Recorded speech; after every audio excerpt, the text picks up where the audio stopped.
Welcome back to the channel, and welcome back to a bike which you haven't really seen for quite some time on the channel, isn't it?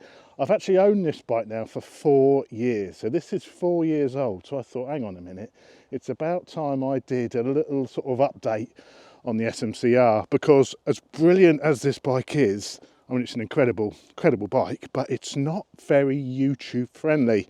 So it's a lot of fun, pulls a lot of wheelies, all the sort of stuff you can't really show on YouTube. So this bike is, although I love this machine, I'd probably never sell this bike. You see, I said probably. But I just want to give you an update on how I've been getting on with this machine during the sort of 4 years of ownership. As you can see, this bike has had basically everything done to it. Full Rottweiler intake system, power commander, thumb brake, Race Torque's thumb brake, which I'll talk a little bit about.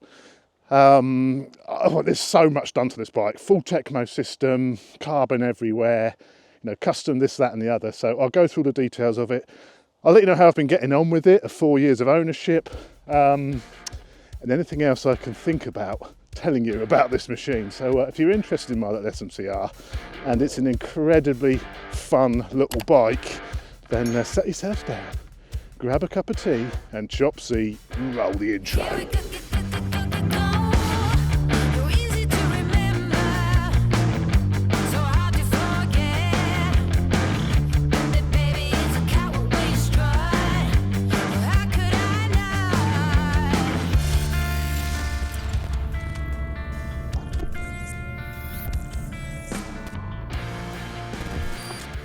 It is a lovely day, so without further ado, I will stop a bit later on and I'll talk you through, you know, a lot of the little extras I've put on this machine.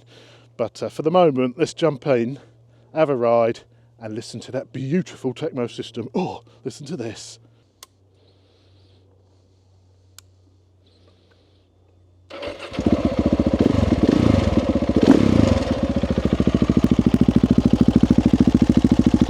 Fantastic. So the SMCR, where did it all begin for this bike? Well, I got this bike in, I think, 2020. This was actually a long-termer from KTM, so I got this from KTM, brand new, KTM UK. I was allowed to have it for the season to see how I got on with it and do like a long-term sort of test report. I mean, I've got a lot of history with supermotos. I bought a 701 when they first came out in 2016, which I swapped that for a Super Duke, and then I bought myself a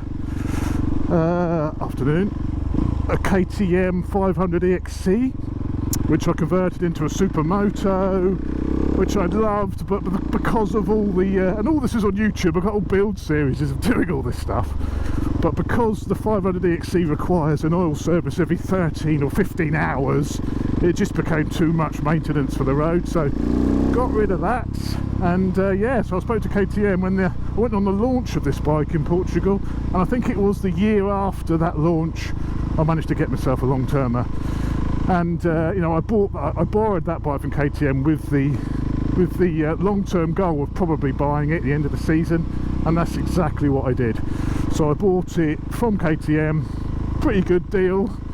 And yeah, and here we are. Basically did a build series where I did all the modifications, so I'll link to the playlist with the build series, you know. So like I say, I've done everything on this bike, and it's a beast. It is an absolute beast, this machine. So that's 4 years of ownership, and I've covered just under 4,000 miles, so pretty pathetic from a mileage point of view. But you know, I ride a lot of bikes obviously all year, and these are one of those bikes. These are brilliant fun. But what is really fantastic is if your mates have got these as well. If your mates have also got SMCRs or Supermotos, it is absolutely an absolute scream.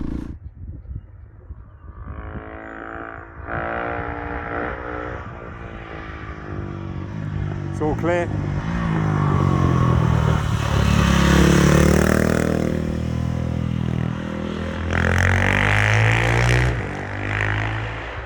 So in that time of ownership, you know, have I had any problems with this bike? Have I had any issues? Well, I've had absolutely nothing. Well, The only problem, afternoon, is the brakes. Only minor, only the brakes. This front brake, oh Jesus, we don't really want to go down there. I've just been out exploring, and this is actually the motorway now. This is dual carriageway. I do not want to join the dual carriageway, particularly on this, so I'm going to turn around and go back and annoy that man and his dog again. I've changed the caliper on the front brake, so sorry, back again mate. I've changed the caliper, so that probably doesn't help, but I know other people who've got these have had problems bleeding the front brake, and over time it must get air in the system, and that you slowly lose sort of feel from the front brake and power from the front brake. It becomes more initial sort of lever movement, and this is actually, it does need bleeding again, this, but it's so hard to bleed the front brake. I don't know if it's because the brake line, wherever it is, this one of those two, is really long to the caliper, so it's really easy to get air stuck in it. Also, there's no bleed nipple at the actual master cylinder either, and because it all goes through the ABS pump, I just think the run of cable from the front caliper all the way back to the ABS pump is too long, and it's really hard to get all of the air out of it. I've tried reverse bleeding, I've tried massive syringes sort of forcing fluid in from the other end. It's just really difficult to bleed. I think my next approach to get round this, thank you, is to try one of the banjo bolts which have a bleed nipple built into the banjo. So then try it and have been able to bleed it at the master cylinder. So I don't know if the air's in the master cylinder, the air's in that long run of cable, I don't know. But that's the only issue I've had with these bikes is that front brake, which can become really annoying. I know Womble's had the same problems with his 701, Greg's had the same issues with his 701 and 690. They just go off over time and they're really difficult to bleed. Oh God, it's got so much pull. So in that 4 years, the only issues I've had is around sort of bleeding the front brake. So I'd like to think, you know, I've been very lucky with this machine. I mean, I do treat it very well, and I think that comes down to a lot of owning a KTM. Really, you've got to be a bit sort of mechanically sympathetic. I think helps a lot with KTM ownership. I mean, I always warm it up before I set off, and this is why I love this little companion screen on here from Beratech. That tells you oil temperature, so I've got it set oil temperature 73 degrees, so I know around 73 degrees it's fully warm on this bike, so I don't give it any stick until it sort of hits 65 degrees at minimum. So, you know, just doing simple little things like that, or, you know, it will really help you long term. If you're on a KTM, or any bike really, it's not just KTM, is it? It's just about looking after your machines. Sorry my love, I've hurt your ears. Do you see how old her ears? I think you're exaggerating there my love, it's not that loud. The thing with these bikes, they respond incredibly well to a little bit of tuning. From the factory standard, these things that are below sort of 3,000 revs, 4,000 revs, they're so lean for emissions. I mean, Greg used to have trouble with his stalling because it was just so lean, sometimes it would just stall. Because it's almost a 700cc single, you can imagine sort of trying to get the fueling right on a 700cc single is really difficult.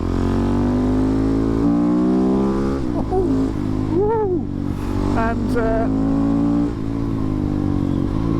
yeah, so Greg had to have his map to fix all of that, but once they're mapped, and if you change the filter and a map, you can unlock monstrous amounts of low down torque, and that's what these bikes are all about. It's not about the top end. I mean, they will rev through. Mine pulls to the red line, and I think, like I say, I think it's about 70 horsepower at the back wheel, but it's about it's that initial, when you open the throttle, how it just pulls. Let's turn it off while we're waiting. On this version, this one comes with a quick shifter blipper. It's a little bit ropey. I don't often use the quick shifter at all. I tend to use the clutch all the time. The blipper's okay, but the latest bike is much better. They made some changes in the gearbox, and the later bike definitely the quick shift is better than this one, so that's something to consider if you're looking at a used one. I think from 2023 or maybe 2022 it had the improved quick shifter blipper.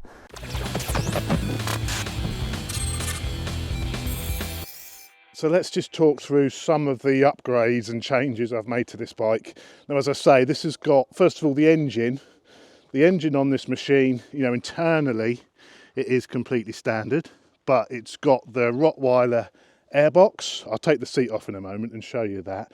It's got the canister delete kit where you get rid of all of the Euro 4 gubbins as it was at the time. Full Tecmo system. As you can see, there's the N-can, 2 outlets, also got baffles for these as well. Ow, that's quite warm.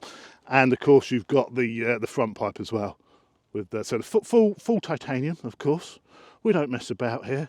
And you know, other goodies, Motomaster chain of sprocket kit, SM Project fancy shiny things, and the Race Talk slum brake kit as well. And the Compan display. I've actually got a new one of these, which, as I told you, but we'll talk through that as well. Custom graphics kit, custom seat. This is Louis Moto seat, and it's got this, you know, a special foam in it. The seat's not the most comfortable thing about this bike.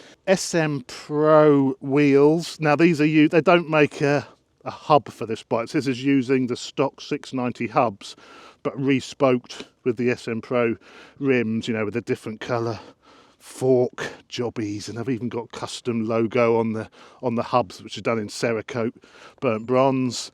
Obviously got a rear one and all. Brembo front caliper, stolen off my Hypermotard, and like an air carbony thing from Tecmo again. A Motomaster discs, P3 carbon bash plate. I've got the standard headlight in a minute. I have got an LED headlight for it as well, but I took it off for the MOT, which is the start of the year, and there's no point changing it now. I think that is about it. I've probably forgotten so much. Also, we've got different springs for my weight in the forks, and also a custom spring on the rear, fatty spec spring on the rear as well. Custom sticker kit by Christian at Crispy Designs, and I think that's about it. Probably forgotten loads. Other stuff I've done to this is obviously the Race Talks thumb brake, because I thought a thumb brake would be brilliant for sort of doing wheelies and stuff. I thought, oh, it'd be so easy to get the bike up to the balance point when you're on the thumb brake, but I've really struggled to adjust my brain to sort of start using it, because if you're going to go and we'll talk a little bit about wheelies, which of course you can't do on the public road, but if you get a nice car park or somewhere quiet, you know, you can have a play. But when you clutch it up, you're sort of holding it here, and then the brakes obviously you can't hold it as you clutch because you've not got enough purchase, so you've got to clutch it, then you go up, then you've got to find the brake. I just haven't spent enough time using it, but you know, functionality wise works brilliantly. Just check the down behind me, because I haven't got a brake light on the thumb brake. I've only got a brake light on the pedal, because I've still got the brake pedal, but the thumb brake on top of the brake pedal. But if I do the thumb brake, you won't get the tail light, the brake light come on, which is legal apparently. That passed the MOT like that, because you know, you've still got a brake light on the pedal brake. It works well, but it's just me. I haven't got my old brain used to using it. I think it'd be good on a track day, and you could start to experiment with a bit of rear brake on the track, because you could be hanging off the bike, you know, where you wouldn't be quite hard to get to the brake pedal, and you'll still better get to the lever as you're hanging off. So I do want to do a track day on this and actually have a play around with the braking, the thumb brake. Let's have a little bow around here. I mean, I haven't ridden this bike for a while, so let's have a little bit of it's stable. When I had my little 500 EXC, you know, they're only about 100 kilos dry, those 500 EXCs, and they were so lively it would get out of shape really easily. It made it fun, and it would, you know, it was a good fun bike. But these are just a little bit more stable, you know, and for sort of bumpy British roads, I think perhaps a little bit more suitable. I mean, if you do hit potholes, the suspension's quite firm, especially as I've had this one re-sprung to carry my fat bulk. But it still eats up potholes and stuff, so you know, the state of the British roads, this sort of bike is superb because it just eats everything. Mirrors, I've got some of their stealth mirrors. I did have two, but when we fitted the thumb brake, we had to take the stealth mirror off the left hand side. You can sort of, well, because I'm so fat, I can really just see my belly in that mirror. But if you were more svelte than me, you can actually see behind you. Okay, you can tell if something's behind you. You may not be able to tell exactly what it is, but you can tell you've got a car behind you, which is all you really need to know, isn't it? If you've got something behind you or not. But they're stealth mirrors. There's a guy on Facebook who makes them and sells them. I think they're the best sort of mirror you can get for one of these, really. So stealth mirrors, do a bit of googling. God, I'm not going to hand it to you all on the platter.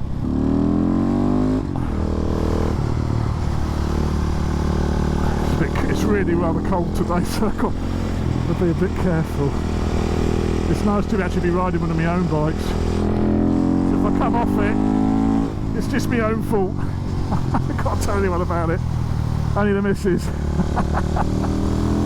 Oh yeah, baby. I'm a bit out of practice for this. There's just so much grunt. It's just fun. You know what I mean? It's just absolute fun. Nothing more, nothing less. Fun.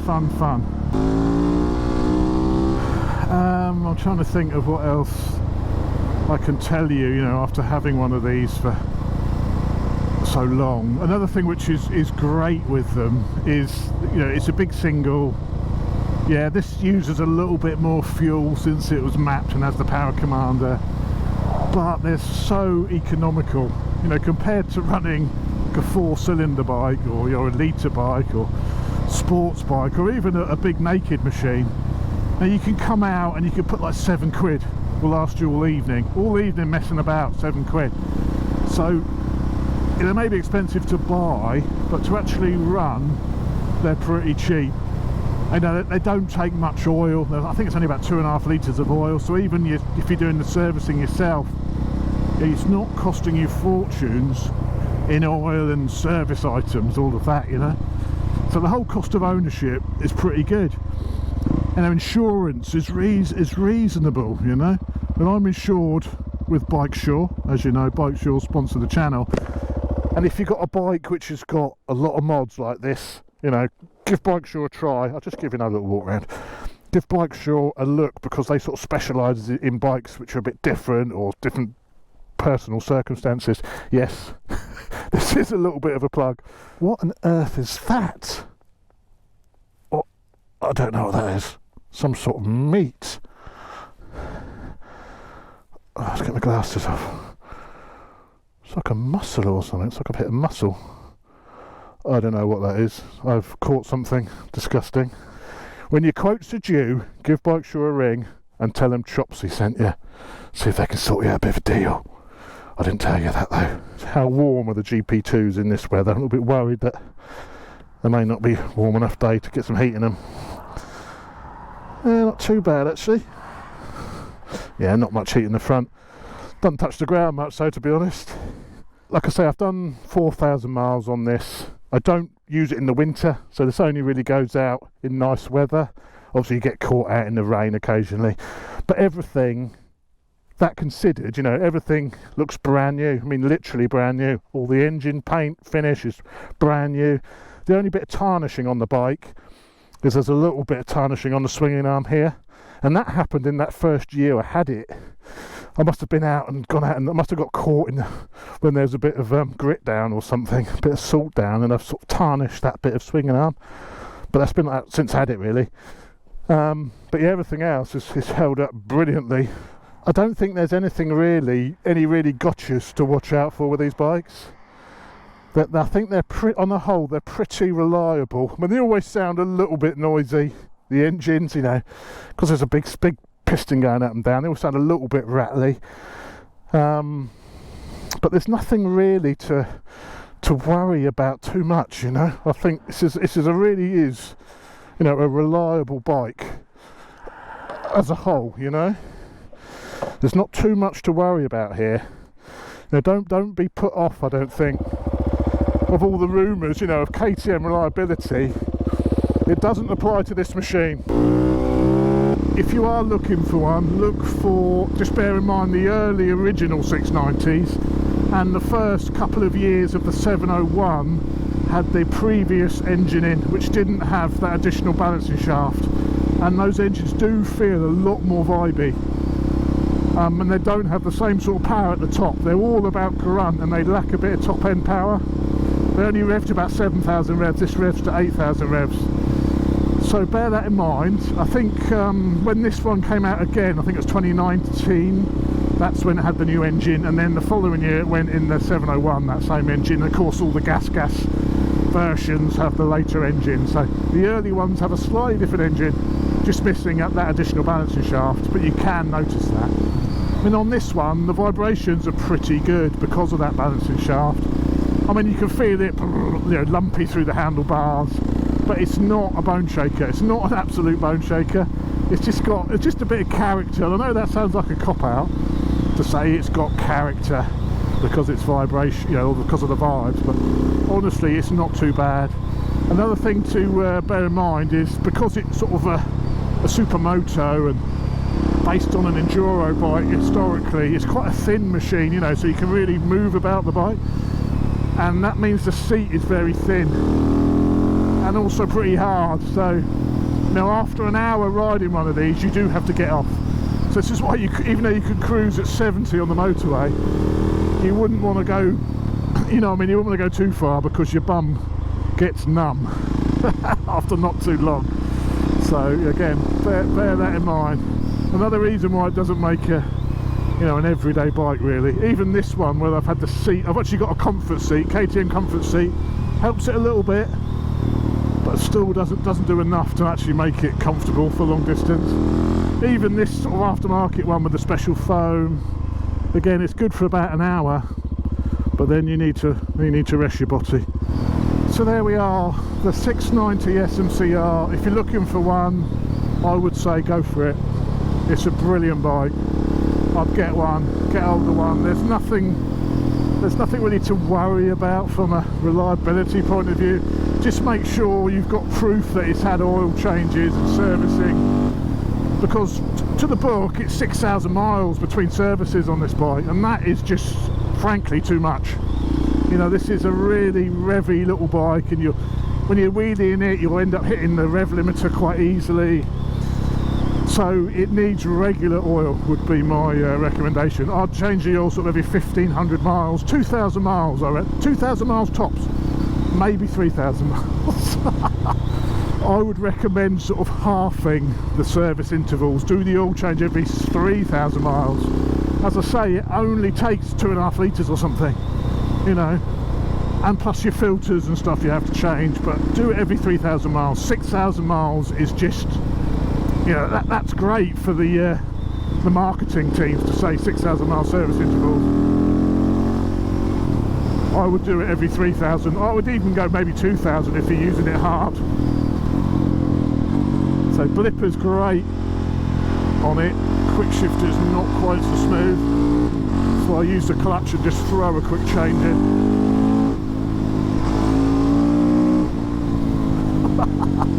But the brakes are so, well, my brake does need bleeding, but when they're on form, the brakes are just incredible.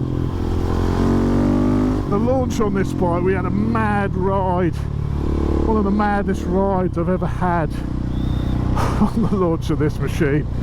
It was absolutely incredible. Obviously it was fully toned down for when it made it onto YouTube, but this bike, you know, the harder you push it, the more it loves it. It's one of those bikes that may feel a little bit, oh, it's so light, and when you first get on it you may sort of not like it because it feels a bit twitchy, or you know, you're like, oh, but the harder you push it, the more it rewards. You know, like a lot of performance machines, they like to be pushed. They're at their best when they're being hammered into a corner, or you're braking hard, trail braking into a corner. That's when they come alive, you know, and this is one of those machines. Ooh, into a 30. Ooh.